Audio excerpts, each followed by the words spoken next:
London থেকে আসা মুফতি সাহেব নতুন নতুন স্বপ্ন দেখাচ্ছেন আমাদেরকে। উনি বলতে চান আই হ্যাভ আ প্ল্যান, আমার নাকি পরিকল্পনা আছে। তারপর থেকে দেখি মানুষ হত্যা শুরু হয়ে গেছে। সাথে থাকলে সঙ্গী, পাশে না থাকলে জঙ্গি নাকি। এসে নাকি কি কার্ড বিতরণ শুরু করেছে, পেয়েছে নাতে কার্ড বিতরণের গল্প শুনে এই আগামী নির্বাচনে ভোট দেওয়া যাবে না। এক আমলে শুনেছিলাম 10 টাকায় চাল পাওয়া যাবে, চাল পেয়েছিলেন? এই দফাতেও হাতে কোনো কার্ড এসে পৌঁছাবে না। কার্ড যদি পৌঁছায়ও, সেই কার্ড হাতে নেওয়ার জন্য কত টাকা বা নতুন করে চাঁদা দিতে হবে সেইটা তো বলেন না।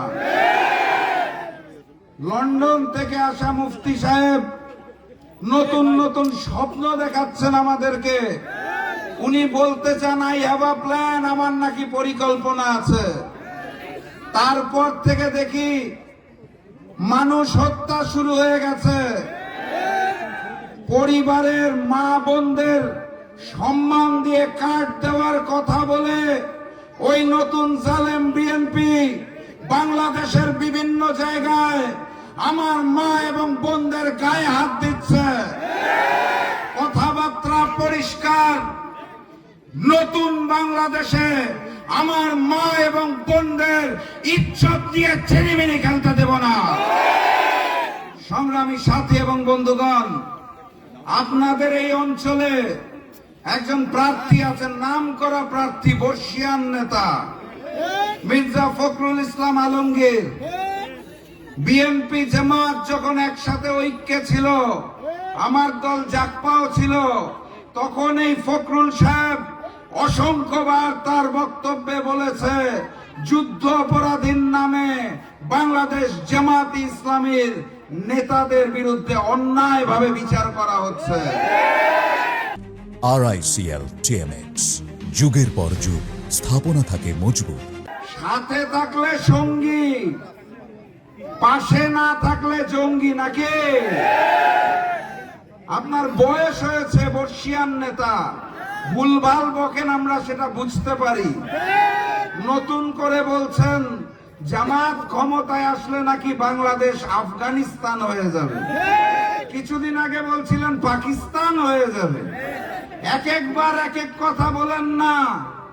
জুলাই গণ অভ্যুত্থান পরবর্তী বাংলাদেশের মানুষ এই নতুন বাংলাদেশকে আফগানিস্তান পাকিস্তান চায় না। নতুন বাংলাদেশের মানুষ লন্ডনেও পালিয়ে যেতে চায় না। নতুন বাংলাদেশকে আমরা সোনার বাংলাদেশে রূপান্তর করতে চাই। ফখরুল সাহেবকে বিনয়ের সাথে বলতে চাই, আল্লাহর ওয়াস্তে সংলগ্ন কথাবার্তা বলুন। কার সম্পর্কে বলছেন, কিভাবে বলছেন, বুঝে শুনে বলুন।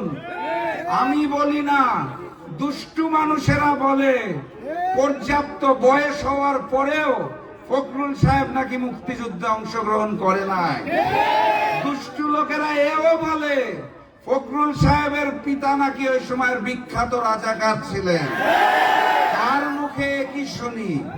সংগ্রামী সাথী এবং বন্ধুগণ, এই মঞ্চে যিনি বসে রয়েছেন আমার ভাই দেলোয়ার ভাই, হঠাৎ করে উড়ে এসে জুড়ে বসে নাই। যার জীবনের সুদীর্ঘ 5টি বছরেরও বেশি সময় জেলখানার অন্ধকার কক্ষে কেটেছে, রিমান্ডের নামে যাকে 50 দিনেরও বেশি সময় একটানা অত্যাচার করতে হয়েছে, সেই দেলোয়ার ভাই আপনাদের সামনে এসেছে। দাঁড়িপাল্লার প্রতীক নিয়ে এসেছে।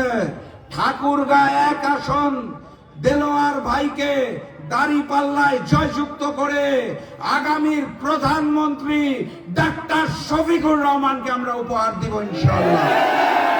সংগ্রামী সাথী এবং বন্ধুগণ, এই সেই এলাকা যেখানে আল্লামা দেলোয়ার হোসেন সাইদির ফাঁসির রায় হওয়ার পর হিন্দু মুসলমান সবাই রাজপথে নেমে এসেছিল।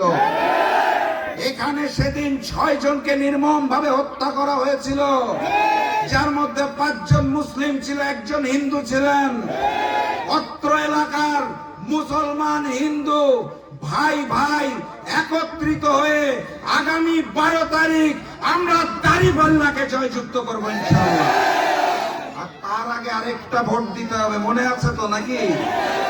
গণভোটে গণভোটে গণভোটে গণভোটে হাকে জয়যুক্ত করবেন।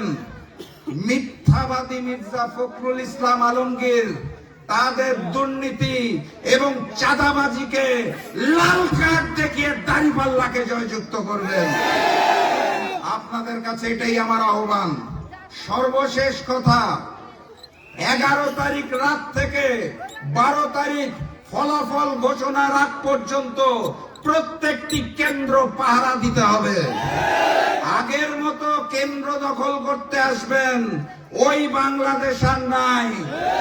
ছাত্র ভাইরা যুবক ভাইদেরকে আদেশ করে যেতে চাই, যদি আমার কোনো বোনের গায়ে হাত পড়ে তাহলে সেই হাত ভেঙে চুরমার করে দেবেন।